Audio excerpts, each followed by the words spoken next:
The Street Corner Soapbox. The Street Corner Soapbox with Falso and Willin. Podcast takeover. We're making a killing. Music to nightlife. Debauchery and street news. Serving it hot.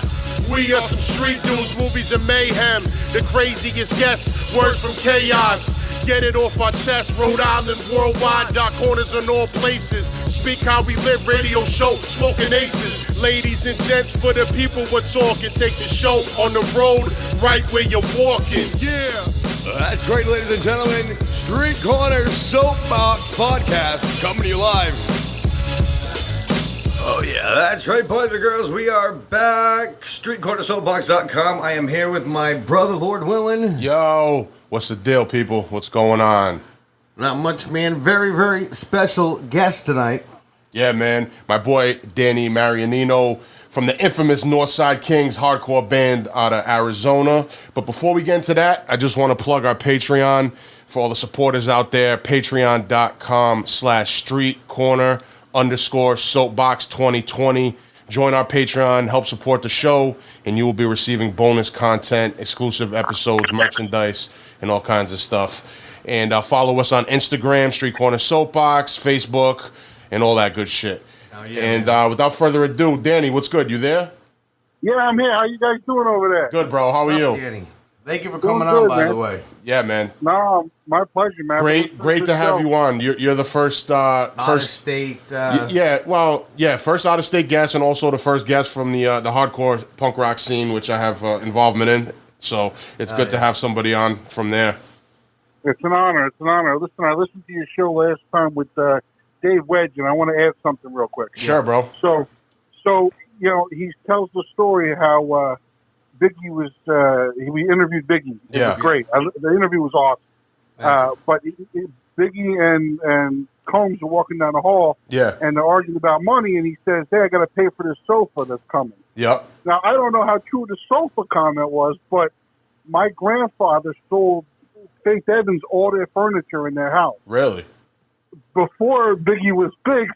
Wow. I'm thinking that sofa may have been from my grandfather. It might be. That would be crazy, man. The world's a small place, so you never know, bro. That could definitely be a possibility. He had a picture of Faith Evans store for years. Really? And he had, all he knew was he was an entertainer, Yeah. He closed the store. He passed away years ago, but I wish he still had that picture because it was great. Yeah, that's dope, man. I mean, I don't think Dave would remember like the specifics about the couch conversation, but maybe he might. Yeah, you never know. We can find out. Yeah, for sure. That's cool, man. Funny. Yeah, man. That's a good way to start the episode off. Yeah, bam. So basically, why don't you get into your background of where you're from and how you got into hardcore and music, your early inspirations on the scene, and things of that nature. Sure. So I grew up in New Jersey. We had a pretty good scene around New Jersey and New York when I was a kid, between all the hardcore bands like Agnostic Front and Murphy's Law and Warzone. And, I grew up going to metal shows and hardcore shows, seeing Leeway, Mucky Pup. There was there wasn't a lot of metal bands played with hardcore bands. I saw Obituary with Agnostic Front in the 80s, and I saw them like a year ago together. It wasn't like it was that odd for those kind of bands to play together. And so I played a pretty eclectic, growing up, and I played music in high school, and I moved out to Arizona right after high school. My father was coming out here, and I needed a change, and this was a good one. And I had a friend down here, my brother-in-law. He's my brother-in-law now, but not at the time. He was my best friend growing up. He came out to go to ASU. So we started a band out here, and we played together. And then I ended up joining a New York hardcore band, Cause for Alarm. Okay. I played guitar for Cause for Alarm for a little while. And once that kind of fizzled out, me and Tony Scaglione from Cause for Alarm ended up kind of putting together Northside Kings. So, okay. It's kind of like a quick evolution of things. How did you find the transition from moving to Jersey to Arizona, just in general? It was fucking ridiculous. Like, listen, No my more, same no more grandfather. cold weather. Yeah. No, but forget the cold weather. I mean, my grandfather even asked me, that same grandfather I just mentioned, he said to me when I moved out, he goes, "You taking your car?"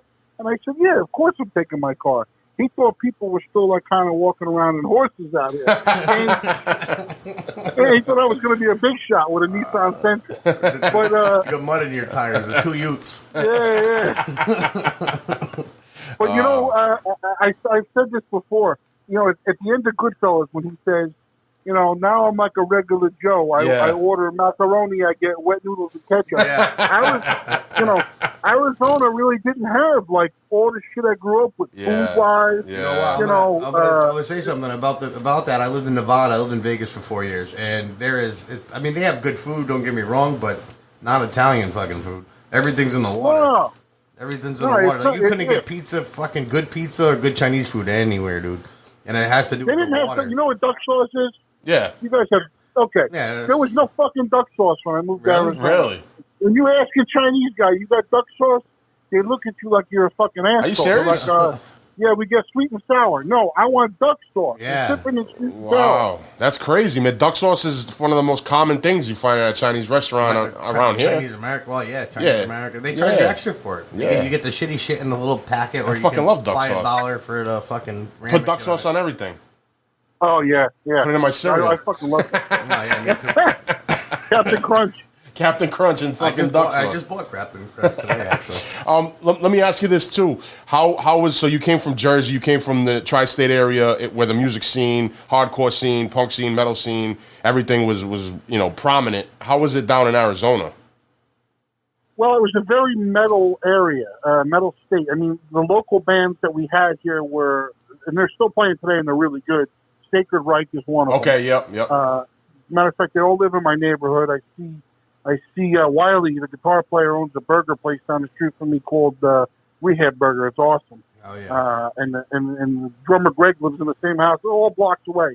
But you also had like Flotsam and Jetsam. So it was a lot. Sepultura was out here. Oh, nice. It was Megadeth, another one. It was very metal. Okay, cool. And there wasn't, when we started playing, I grew up like in Biohazard. So, the type of band that I had was a little Biohazard, Cocaine influence. Yep. And we were like the only band that was really out here like that. So anybody that came through, if Madball came through, we played with them. If Murphy's Law came through, we played with them. It went like that. Crowbar, we played with them. Word. We were that band because we were at the time kind of the only one. Now, mind you, that changed through the years. A lot of good hardcore bands. Where Eagles Dare was awesome. There was a Christian hardcore band called Overcome that was killer. George Washington. George Washington? No, I never heard of them. Yeah, they came out dressed in the fucking wigs and shit. I like that name. Fucking they fucked it up, man. They were good. That's dope, man. But yeah, it changed a lot. But yeah, we were like the only type of band playing. It was a lot of punk. Yeah. Like old punk, West Coast punk, and metal, Shout out to my brothers, Bricktop Brent and Kevo, Bricktop Doug Riot. They're a punk band out of Tucson area. Awesome band. Yeah, man, absolutely. And great guys. What a good bunch of guys. Sure, bro. I haven't. Last time I saw them, it was right before Corona really hit. I saw them play with Slapshot. Okay, shout out to my brother Ryan Packer plays in Slapshot. Corey, another legendary band out of Boston. Oh yeah, shout out to Ryan and Corey, dude. But I have a question for you. Go ahead. Yeah. I was gonna say, what a fucking show Slapshot put on. I bet, yeah. I mean, they've been doing it since fucking forever, man. They've been around amazing since the 80s, killing it. Now, Danny, you want to tell me a little bit about the Northside Kings, about your formation of it, your albums, like showing, touring, anything coming up? Well, we're not really playing right now. Because of the COVID thing, probably fucks it all up too. Well, we haven't really played in a while. Actually, we got a little lazy, and then we did a reunion. We didn't break up, but we did we called it a reunion. But Agnostic Front was celebrating their 35-year anniversary. That's right. And we played a show with them. It was a one-off show. It was awesome. We've been kind of kicking around doing some stuff again. Our guitar player actually just had a liver transplant. Oh, So, shit. you know, he's out of commission for a little while, and when he gets better, we all want to do something. So I think we're going to play a couple shows, a string of shows, and we were talking about kind of doing a new EP. Nice, So, man. I look forward to that. And Roger's down there in Arizona, too. Shout out to Roger, AF, legendary. Yeah, Pioneers of this whole shit. Godfather's a hardcore documentary. That fucking guy makes the best flan you ever had in your life. Really? No shit. Oh, God. We got a flan club, we call it. Him, our friend Lawrence, Brooklyn Larry. Yeah, I know Brooklyn Larry. Yeah.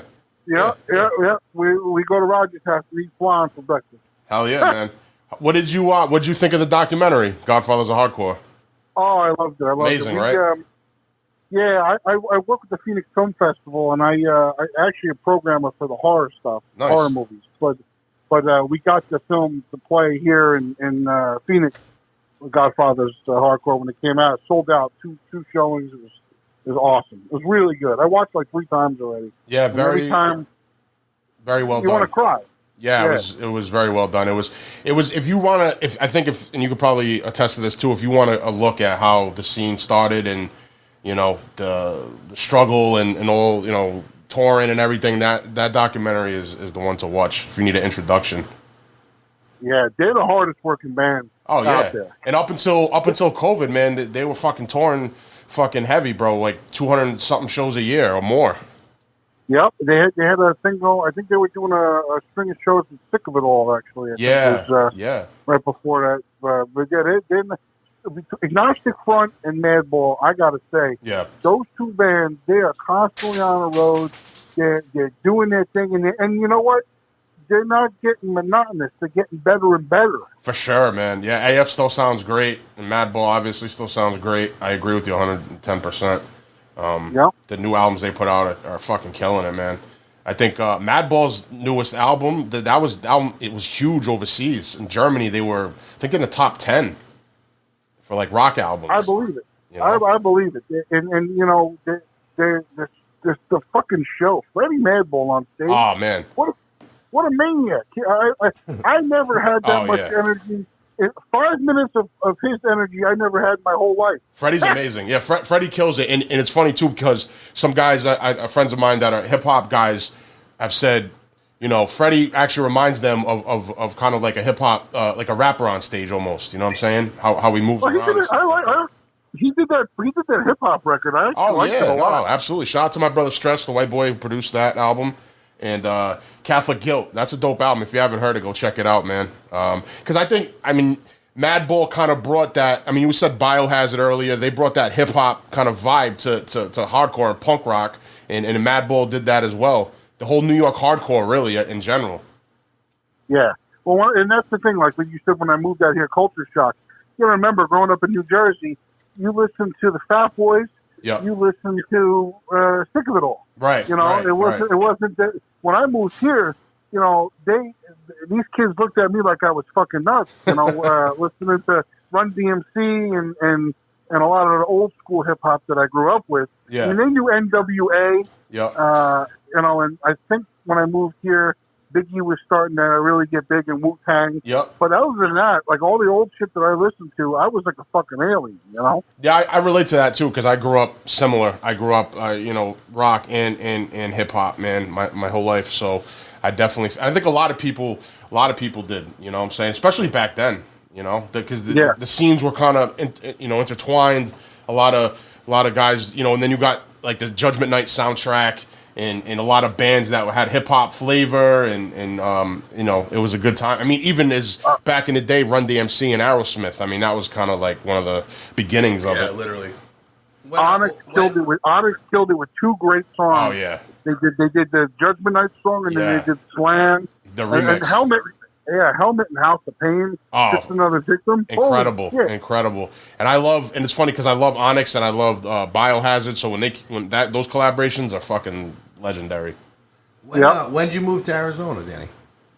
1994, I came out here. Oh, no, it was like maybe like a month or 2 after I graduated high school. You know, that was it. I'm okay. I'm done with New Jersey. I'm out. You know. Yeah, man. So you're also an author. You put out, and I didn't even know this. I was talking to you the other day, and you're like, "Yeah, we could talk about my books," and I was like, "Oh shit!" And so you put out 4 books. You want to tell us a little bit about those?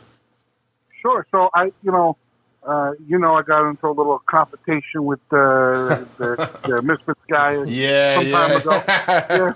Yeah. So, and everybody knows because I got a lot of hate mail from it. So, what happened was me and some buddies were kind of laughing. I was saving all these email messages I was getting. They were fucking horrible grammar. It was just ridiculously funny. And one of my friends kind of said to me, "Yeah, why don't you?" I was like, "Oh, I'm going to put one of these on the back of a T-shirt." And my buddy was like, "Why don't you put it together in a book?" Word. So it kind of spurred me to write a book, and I didn't write a book about that incident. I wrote a book about playing in a small band and touring and what it was like, and I kind of took a little influence from Rodney Dangerfield's biography. Every page in Rodney Dangerfield's biography, he had like a little funny Rodney one-liner. And, I was like, that's great. I could write a story about playing in a small band and put hate mail on every page. Well, I had so much hate mail that it's just, I made a conglomerate of it. But how much hate mail? How much hate mail were you getting? Well, he said I stabbed him, so that didn't help. I mean, there was no YouTube back then, so people were looking on my website, which we didn't have the video on my website. Yeah, we didn't even do anything for the video for like a whole week. We tried to get him to retract his statement, which he wouldn't do. So we gave it to a friend who put it on the punk website, and that was the end of that. But we got tons of fucking, listen, and this is true in everyday life.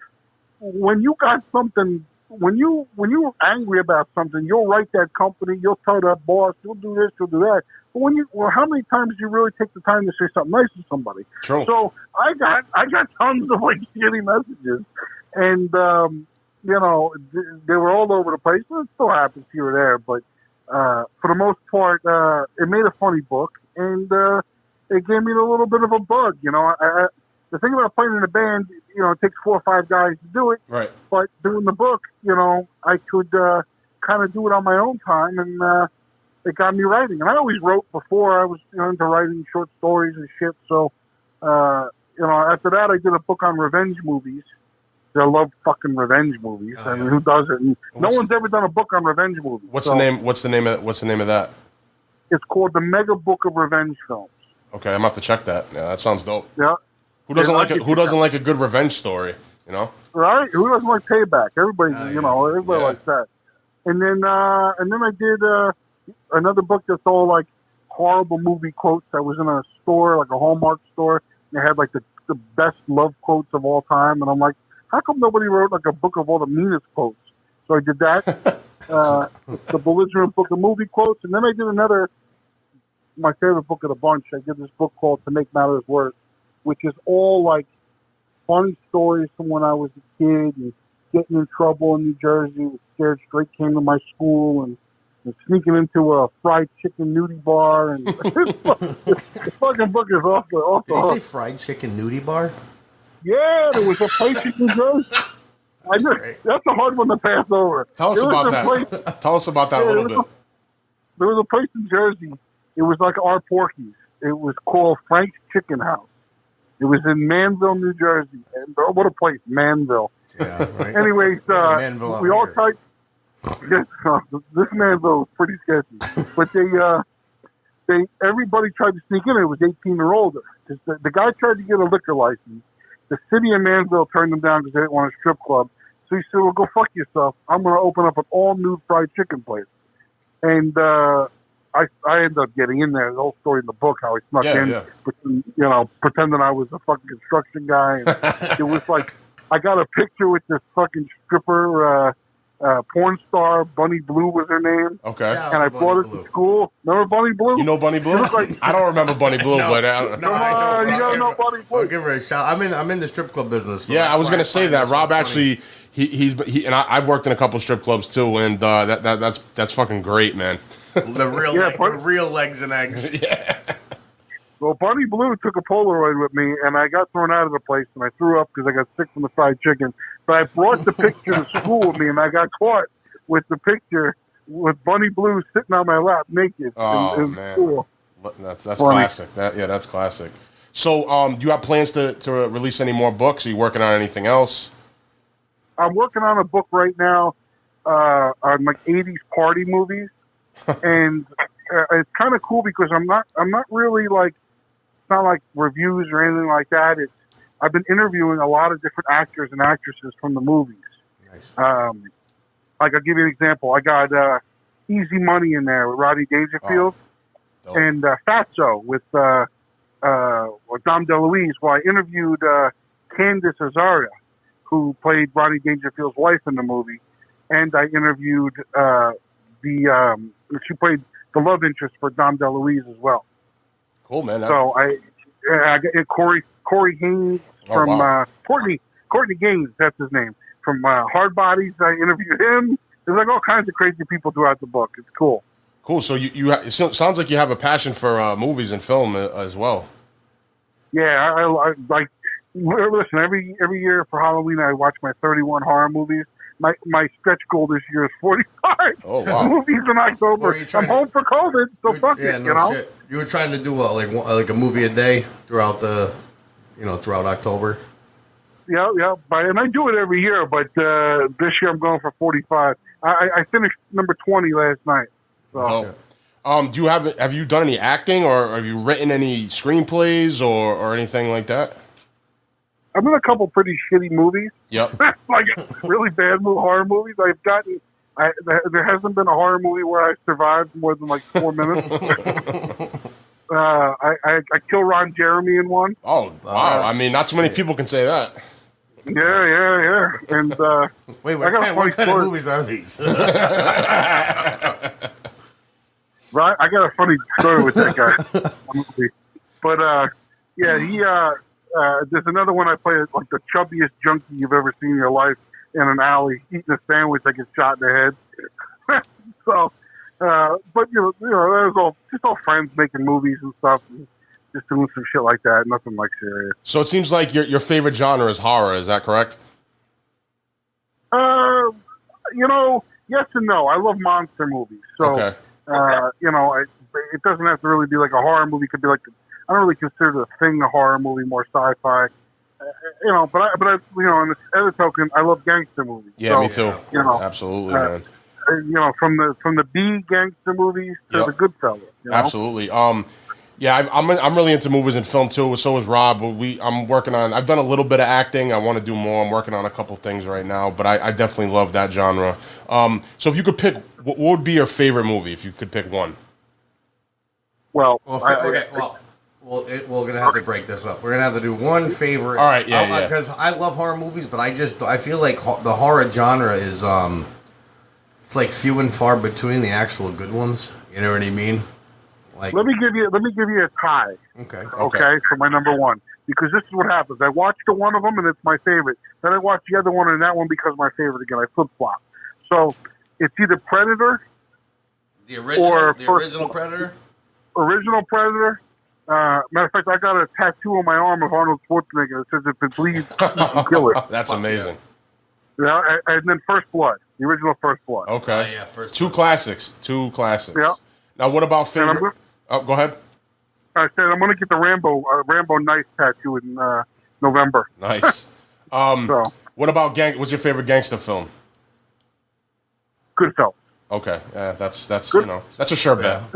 Godfather 2, Godfather 1 and 2 are fucking unbelievable, and I love Gotti with Armand Assante. Yeah, the first one. That's everything everybody says when you ask them the same exact three movies. Yeah. What'd you think of The Irishman?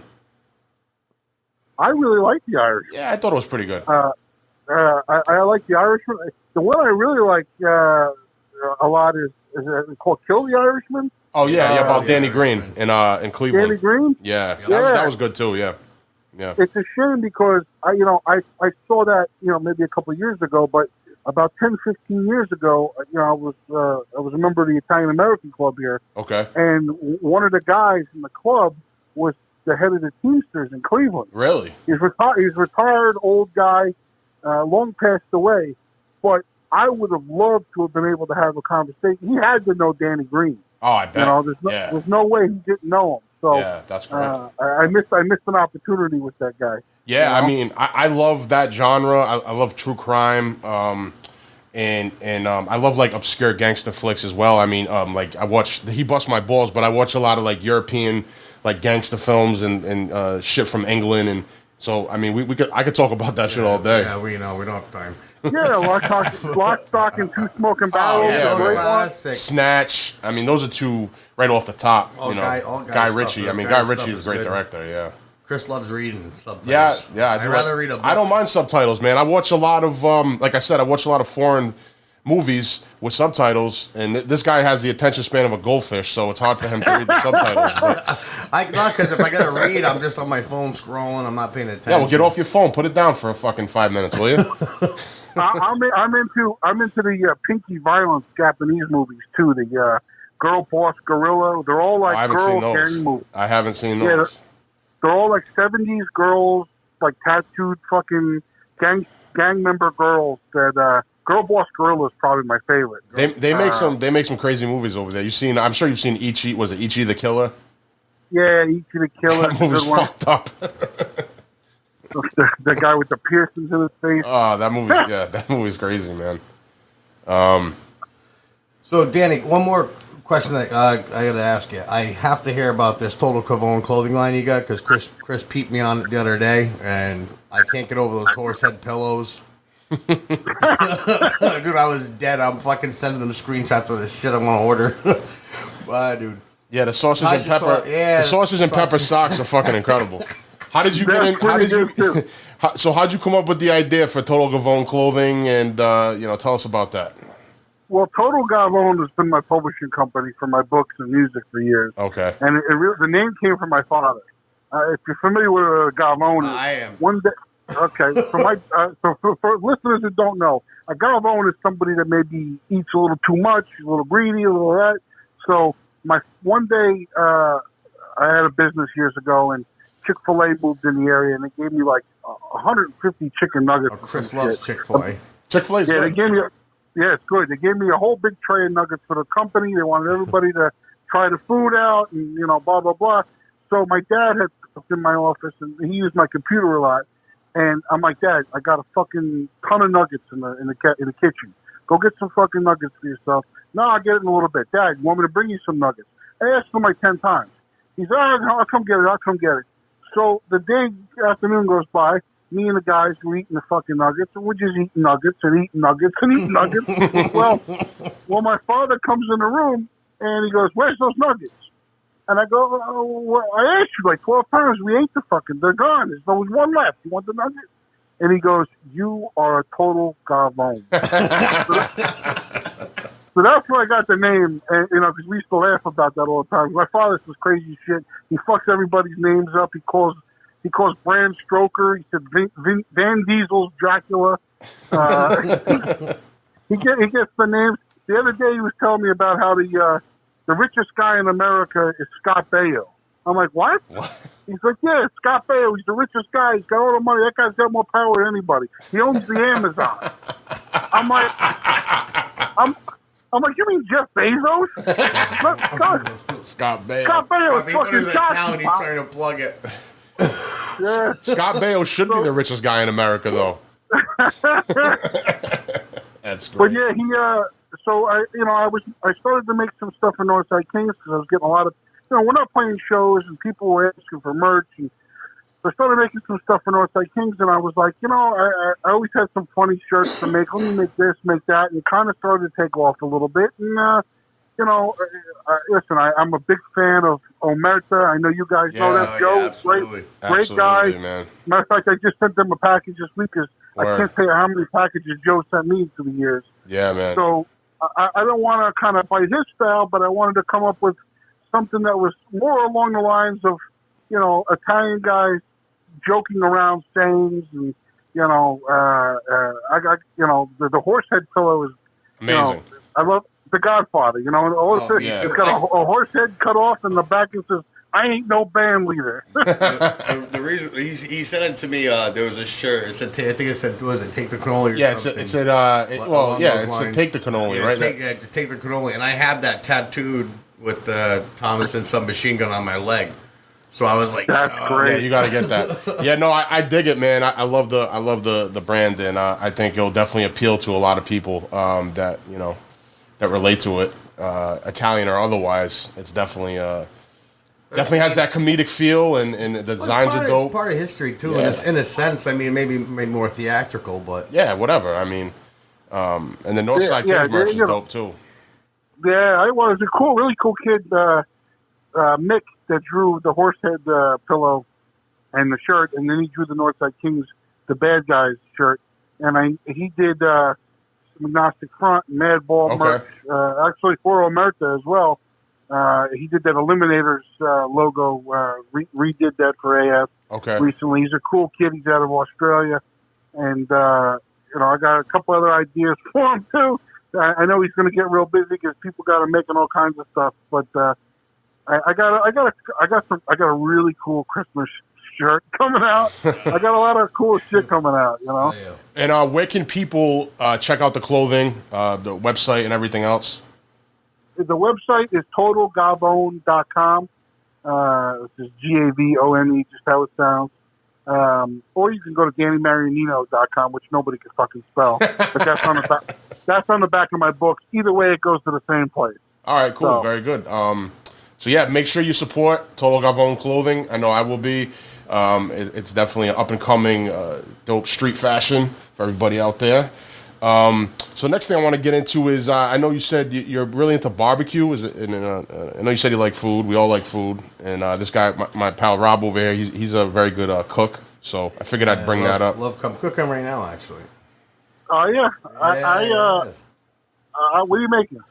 I'm doing Rayo's pasta, and we cook all my pasta. Chicken broth. Then I did shallots, garlic, basil, and I did San Marino tomatoes. And what else did I put in the fucking thing? Beautiful. No, I'm a big barbecue guy. Out here in Arizona, it's always sunny, so I got a big Oklahoma Joe smoker, which I do a lot of pork shoulders, and I got an electric smoker too, which I use mostly for fish, so I can keep the temperature good. Yeah. I got the new toy I got that I've been cooking on. I got the plancha, the what do you call it? The big griddle. I can't remember the name of the brand that makes it, but it's a giant 36-inch outdoor propane tank griddle where you would see like a guy making like sausage and peppers and stuff, and I could do bacon. Last night for dinner I had bacon, eggs, I had sausage. Is it a smoker still? No, that's just a big griddle top. A big grill top? All right, I got you. Yeah, I got like 5 different cooking things in the backyard. My backyard, you guys ever come out to Arizona, I got the pool. I got a big L-shaped barbecue top thing where you can sit at and cook and eat, and everybody hangs out. Like an outdoor kitchen type of thing? Yep. The only thing I didn't do is I didn't put a sink in. I fucked up. But anybody that's ever going to build one, put a sink in. I promise you. It's the best thing you could do. So is barbecue, you say, your favorite thing to cook? Yeah, but, it's funny. When I used to smoke, I don't quite, I do a lot of the applewood and pecan and cherry wood stuff with the shoulders and briskets and stuff. But really, like, my favorite way to do it, like, I do whole pigs. Oh, yeah. And I like to do, like, the Cuban seasoning, like the Mojo Criollo, and soak it in the lemon juice and orange and the pork. Oh, yeah. I've done quite a few pigs in the backyard, some pig roast with friends. No, pig roast are the best. That's the best. No, the best, like, literally the best. Big-ass cookhouse and shit, it's the best. I got to ask you, though, but what's your favorite Italian dish? Favorite Italian dish? I would say right now, because it changes, that there's a place in town that makes the best vodka penne shrimp I have ever had. Sounds great. I eat there often. It's Pasta Brioni, but I love eggplant parm. Oh yeah, you put it on a sandwich. Yes. You put it just in the dish. I eat it cold out of the fridge. Yeah, oh yeah, me It's too. the I best. could eat that fucking. I eat anything cold, really. Tell you the truth. Chinese Cold pizza. food, the whole deal. Yeah. How's the pizza down I'll there? even fuck with cold sloppy Joe manwich. Oh, yo, I me don't too. get- I got a can in the fucking pantry over here. I think I got 2 cans.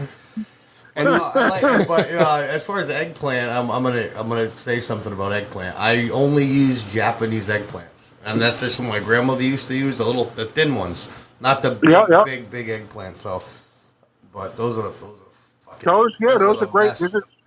There's a Chinese guy by my house. He's got this little fucking place in this weird shopping center. The whole shopping center is like a Somalian taxi cab hangout. And these dudes, like, they fucking run around with machetes and shit and fight each other in the parking lot. There's a drug testing place in the place. The whole parking lot's fucking whack. Yeah. But then there's this old Chinese guy, and they kicked his door in, so he's got it all duct taped. He's never fixed the door in 2 years, all duct taped together. But he's got, like, the best Chinese ribs and Chinese food around. I love his place. Oh, yeah. But he don't have the Chinese eggplant. So I literally will go to the Chinese grocery store and drop him off the Chinese eggplant so he can make me the eggplant with the brown sauce. Oh, I fucking love dude. that. Oh, my God, this is bomb. And he's like, just bring me the eggplant. It's not on my menu, but I'll make it for you. And he does. He makes it. I get it with the beef. Sometimes I get a beef and pork combo, and then he takes the Chinese eggplant that I bring him and makes it up for me. It's fucking awesome. Oh, yeah, that's great. Any aspirations to get into the restaurant business? You know, my wife is always hounding me. We should get a food truck. That's what he wants to do, actually. Yeah. You know, even during this COVID, she's like, "Why don't you roll that fucking skillet out in the front yard and start serving breakfast on the weekends?" Yeah. You know, because There I you could go. totally do that. Yeah. But I tell you, it's a hard business, man. You working every day, 24. I have so many friends in the restaurant business that work themselves to the bone, and I don't know if I'm ready. I think to get that back into work. Chris asked me before, like, about, oh, you want to open a restaurant, whatever. I'm like, no, I don't want to work for. I don't want that much overhead. But food truck, I could get a piece of land. You can put picnic tables out there. You could have live bands, comedians, little shows on the weekends, and then other things. Especially with the all the breweries and stuff that are out now, they don't have kitchens, so you can just link up with a couple of breweries in your town. You know, rent a spot or 2 spots, park your truck, and then you can sell your stuff. You know what I mean? But definitely, Yeah, there's a lot of clubs around town that now the clubs have the guy out in the front with a, exactly. with a food truck. Yeah, no. The food trucks, I think, are doing this whole thing, are doing well. They haven't actually closed. No. You know, that was You know what I did last week? You know what I did last week with a food truck? So the fair, the big state fair is closed. But they had the food trucks open for a drive-through. And you could drive in and you could go to the different vendors that have the food truck stuff that you would normally get at the fair and drive through and take it to go. So, you know, we got funnel cake, one guy. I got the turkey leg and another guy that smoked turkey leg. We got the candy apples off another guy. I mean, you know, we made our rounds and picked up as much food, shitty fucking bad for your food in one shot that we could. And you see, they were packed. Oh, you know. Are you? I mean, you're from New England originally. Are you? No, familiar? New Jersey. Well, yeah, New Jersey, same area. Have you ever heard of the No, Big E? it's not. No. The big, same part of the country, but the Big E. Have you ever heard of that? What's it called? The Big E. It's the Eastern State Expo. It's like I'm not. It's pretty much it's in Mass. It's in Agawam or West Springfield. But it's the same thing. But they have all, like, for New England, not necessarily New Jersey, but they have all state buildings. So you'll get Connecticut, Massachusetts. So it's all local people that rent spots in the building, plus all the street fair. And it's a huge. I mean, I think we get like over 200 or 300,000 people that come out to maybe even more than that. Yeah, but this COVID, obviously, we shut it down. But that, like what you were saying about the drive-ups, that's what they did this year. You kind of drive through, and then the main vendors have stuff they ended up pulling out, and then you drive through, and the same thing like you were talking about. You could just pick out kind of. I love that shit. That market in Philly, where you can go there and then you got the guy making the broccoli rabe sandwich with I the love roast fucking pork. Robbie's. Oh, unbelievable. Yeah, man. I mean, it sounds good. So you guys you got a benefit coming up for the guitarist, right? You had mentioned earlier that he needed a liver transplant. Yeah, so our guitar player, he played with Northside Kings. He also played in a band called Landmine Marathon, which was like a kind of a thrash grindcore band with a girl singer. They actually played at Metallica Fest years ago. They're really good. Oh wow! But he was the guy in our band that didn't drink, that didn't do drugs, that was vegetarian. Like, we would all do Irish car bombs before we played. Our guitar player's Irish guy, so, we all did the Irish car bombs. We're not going to do Sambuca. I wonder how that would taste. Sambuca and Guinness. I don't know. Car bomb enough was tough before you played. But he drank water, that's his deal, soda. So his mother had a disease called Wilson's disease, and it basically turns things that you eat or drink, to my understanding, into copper in your liver. Wow. And she died 40 years old. His uncle had liver problems. So he was like scared that this was going to happen his whole life. So he really kept a clean life, and he got it. And he actually got the liver transplant last week. It was really bad. He had 2 livers already came in that were fatty livers, and the doctors didn't want to do it. And they were holding him in the hospital because he was filling up with liquid fluids and shit. But he got the liver transplant. He's doing okay. We did we started a GoFundMe for him. It's all on my website, Total Gavone, the links and stuff. And then I started making some shirts and some socks for him that people have been buying on my website that know him. It's pretty cool. And the money goes to him for it as well. But we're doing this really cool concert. It's November 21st. It's going to air. It's a streaming concert. Everybody's kind of pre-recorded it. Like, a lot of hardcore bands and thrash bands from around the country kind of got together to do it, and all pre-recorded stuff. I actually did I was meant to do 15 to 20 minutes stand-up, but I did like a half hour of like hilarious stories talking, about touring with him, and I even tell a story how we catfished Harley Flanagan. What? Years ago. Oh God, we might have to get that for bonus content after, if you don't mind. Yeah, it's pretty good. So they got show you can watch and donate money. It's cool. So have you done stand-up comedy too? A little bit. I can get up and tell stories all fucking day. I got a fucking tremendous amount of them.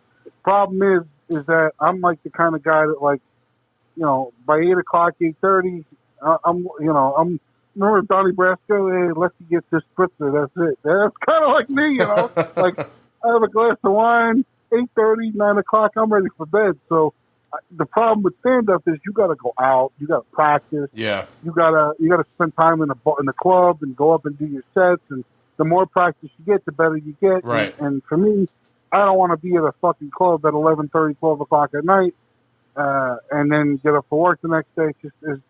So I don't really do it as much. But once in a blue moon, I'll do it. Yeah, it's similar to, I guess, the music scene. You know what I'm saying in that aspect. Yeah, but at least with the music scene, like when you're in a band, you could have your couple band practices. Maybe you do them on the weekend with your buddies, and then you get your shit tight. I would practice at home. So back when I played guitar in the band, I always made sure that I sing now, but for Northside Kings, I played guitar the first couple albums. Yep. So we realized that we were the type of band that people wanted to sing along with. So I had to put the mic out in the crowd. But I always had my shit together, so when we played, we were ready.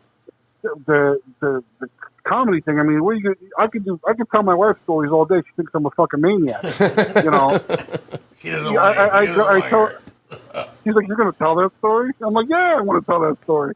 So, when you do it live in front of an audience, it's a whole different thing. You really just got to go at it. And hats off to the comedians that really they have a passion for it. I just don't have that kind of passion. Yeah, fair enough. But, you do it when you feel like it, and you have some fun with it, and, that's cool, too. Yeah, for sure. Exactly. So being you've been around in the hardcore scene for a long time, where do you see the state of it now with COVID and shows, and where do you see that going? I mean, I know a lot of bands are hurting right now. No one's able to do shows. No one's able to tour. I mean, it's horrible. It's horrible. And obviously artists are the last ones to get any kind of fucking anything. Right. For being opened up. I mean, they'll let all kinds of crazy fucking events open up. There was a horror movie convention here this weekend, a Mad Monster convention. I didn't go, but there was a bigger arena place that had all kinds of guests. Where Apollo Creed was there, all kinds of guests were there and vendors and stuff. But a concert still can't happen, and it's tough. I mean, think about bands that these are, some of the bigger bands. They're going to survive. Right.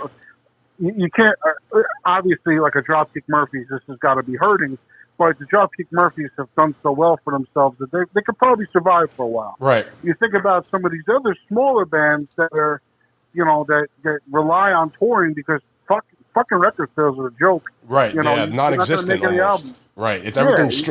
So how do you feel? Actually, that brings me to how do you feel about the whole how music has changed for everything streaming now as opposed to people buying music? I mean, some people, there's still diehard fans that buy music, at shows, and people will order hard copies. But how do you feel about how that's changed? I like to buy albums. I'm one of those guys. Me too. But lately I've been buying vinyl because it's such a kind of a cool anomaly. Right. To have a record of something in my hand. And I think that's really the way bands are going to have to go back to doing it because you can download a song, but there's nothing like holding a record in your hand. Oh, I agree with you 100%. That feeling of going to the record store, buying. We just talked about that last. Yeah, we just talked about that with someone else. Literally. Yeah, and it's the same. It transcends no matter what genre of music. Exactly. That's definitely. I catch myself buying all kinds of crazy shit. Like Jay, I don't know if you know a band, Voice of Reason, out of Connecticut. Jay I heard of Voice of Reason. Yeah, I've heard of them.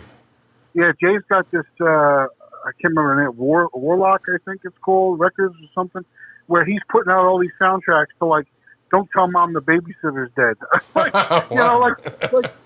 like, I don't really want that soundtrack, but that's kind of fucking cool. I'd like to own that. So you catch yourself buying like crazy shit, because it's on vinyl.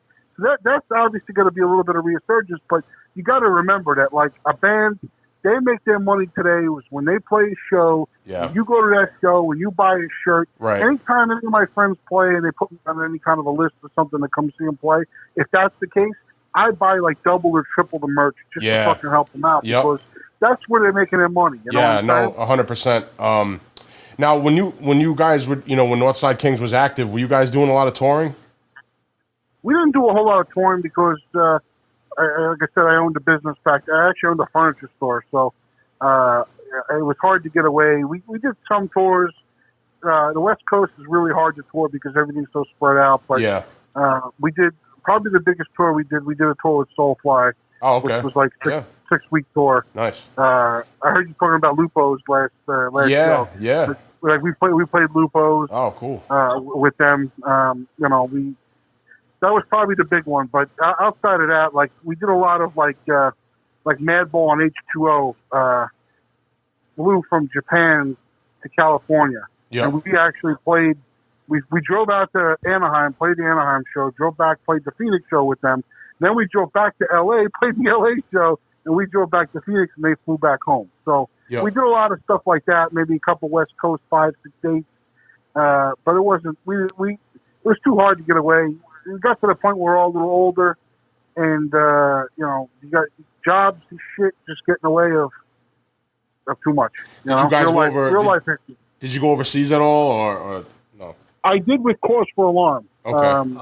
And that was awesome because the guys in Cause for Alarm were all in their 30s, and to me they were old. I was like 19 or 20 years old, so I couldn't drink in the U.S., but we went to Europe, and I could spend 5 weeks. Actually, I didn't really drink much back then. I kind of quit drinking, but I could still go. We played all over the place, Berlin to Scotland to Amsterdam, all those fucking places. It was Poland. Hell yeah! It was awesome. It was a good experience. Can people still get Northside King merch? Like I know the shirts. I know you got the shirts, but do you have any hard copies of the songs available? I mean, the albums.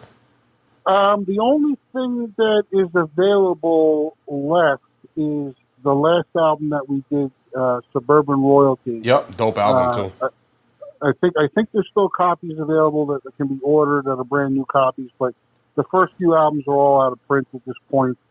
I've been kind of kicking around and re-releasing them myself all on vinyl, just for shits and giggles of it. You know, that would be. I think I would like to own them on vinyl. So I figure if I would like it, maybe somebody else would like it. So that may be the case. We'll see.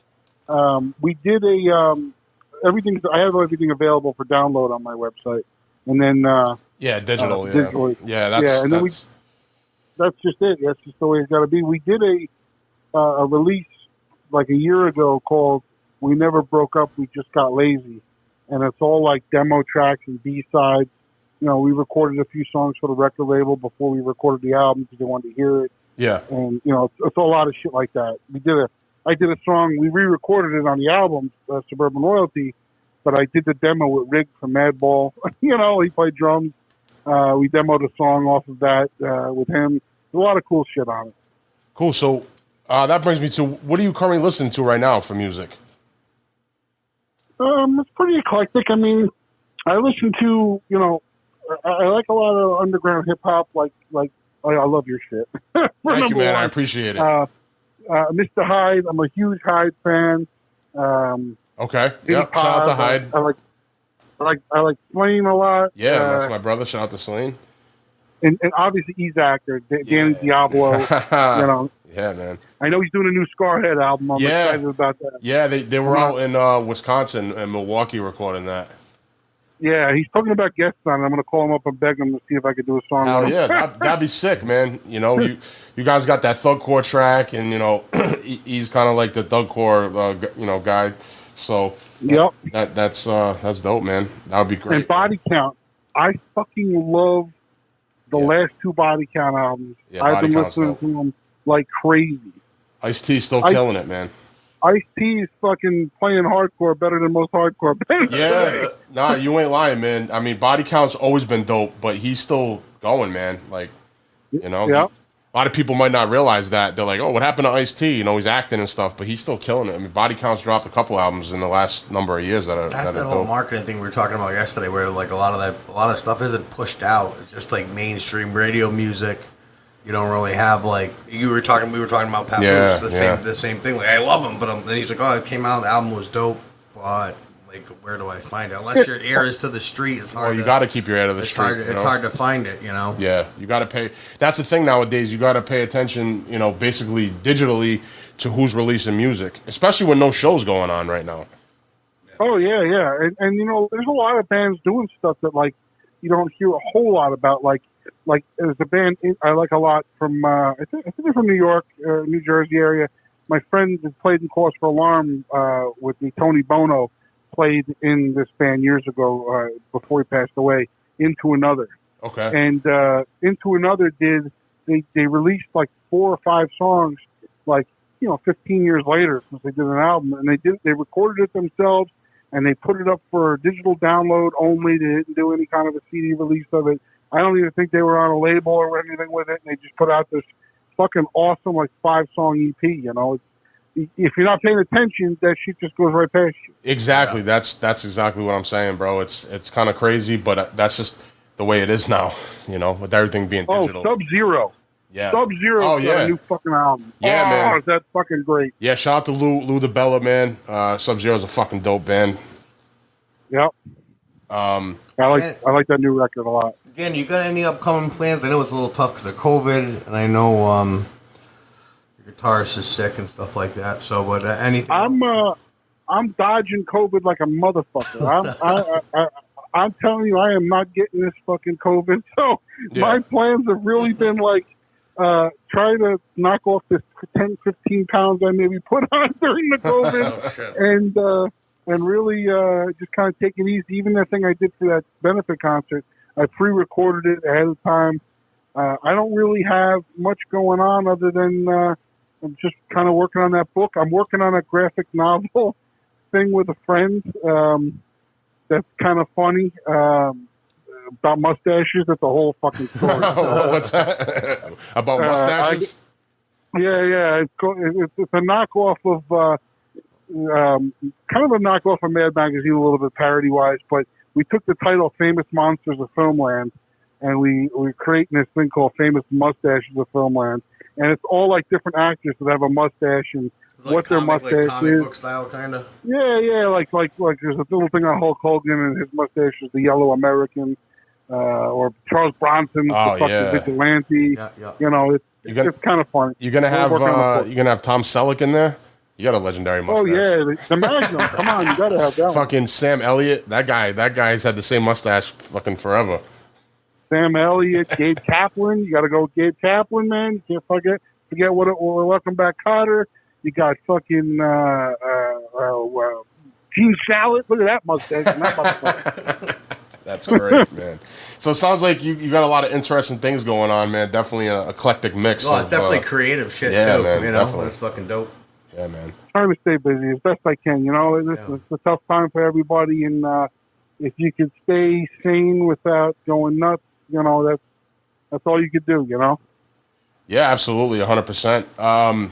So you want to plug your social media website where you can be reached for any inquiring minds out there? Yeah, sure. I mean, my Instagram is Total Gavone, and that's where I put any new shirts and shit that I got coming out. I do it on there. I got a Facebook page. Not to cut you off, but the GoFundMe is also on the Total Gavone clothing website. Yes, Okay. the GoFundMe. There's a link to the GoFundMe on, and the guy's name is Ryan Butler. Not to be confused with Justin Bieber's best friend, Ryan Butler. I don't even know who that is. So. Dude, he gets friend requests all the time from the fucking Ryan. People that think that they're friending Ryan Butler, this little, like, skinny little fucking guy that looks like, Justin Bieber, and they get this fat guy with a beard, bald guy. Wrong Ryan? What is Justin Bieber Ryan Butler do? Is he a singer or something, or? I think he just kind of like gives Justin Bieber hand jobs. I don't know the story. Hey, you gotta do what you gotta do, I guess. Yeah. You gotta get a hand job somewhere. You gotta do it. You do what you gotta do. So TotalGavone.com and Total Gavone on Instagram. Yep, and then I have a Facebook page, Danny Marianino Author. Okay. I made it when I had my books, and they won't let me change it now. So yeah, Facebook's weird like that. You can't change shit on there for some reason. Yeah, it's fucking. Yeah. So make sure everyone out there go support what Danny's doing. Check out his websites. Check out his books. Obviously, Northside Kings Music. Total Gavone clothing. Yeah, the clothing line for sure. Dan, you got any shout outs you want to give? Yeah, I will give a shout out over there to. I want to give a shout out to my boy Mr. Hyde right now because he's been rocking a lot of Northside King stuff for me, and him and this girl they're great. So yes, for sure. Shout out to Mr. Hyde. Yeah. Shout out to Hyde, man. He's the man. And my boy Tony Scaglione, if he's out there listening, Tony's like one of the greatest drummers out there. Played everybody from Sheer Terror to MOD to I was in Cause for Alarm with him, and I miss him. I love him. He's out in Georgia now. So. Oh, word. Cool, man. For sure, bro. Well, it was great having you on. Thank you for coming on. Yeah, Danny, I appreciate it, brother. And we're gonna end the episode with a Northside Kings track, Thug Core, straight banger, hardcore punk rock, Arizona style. So make sure you guys support Danny, Northside Kings, Total Gavone. Danny, it was great having you on, bro. Buy some merch, and we'll talk real soon. Danny, thank you for coming on, brother. All right, bro. I'll talk to you soon. Keep doing the show. I love it. Thank you, man. I appreciate it. You got it.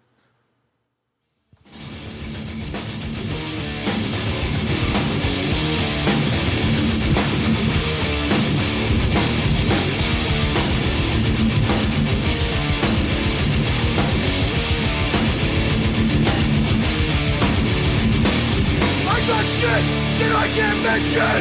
From a hustler, I don't have a pension. Clean floors and giving scars. Been hard work and running long. A straight villain with criminal links. Who's always got the first round of tricks. Roll down this way you'll find me. The whole motherfucking city's behind me.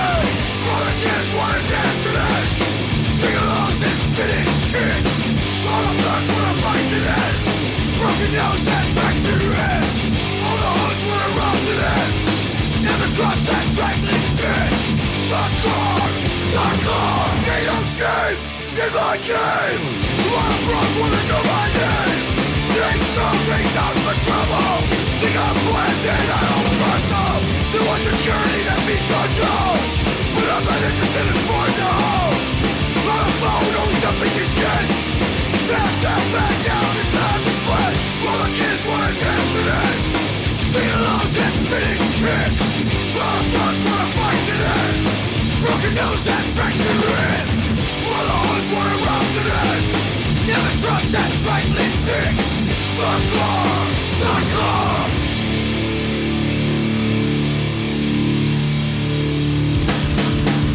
You fucking better believe it. Times are changing. It's a new era. Straight edge. That's it, boys and girls. Street Corner Soapbox. That was Thugcore. Northside Kings. Make sure you check out all their albums. Classic hardcore material. Total Gavone Clothing. Big shout out to Danny for coming out. We appreciate it. That was great. And that's it, my brother. Peace. We out.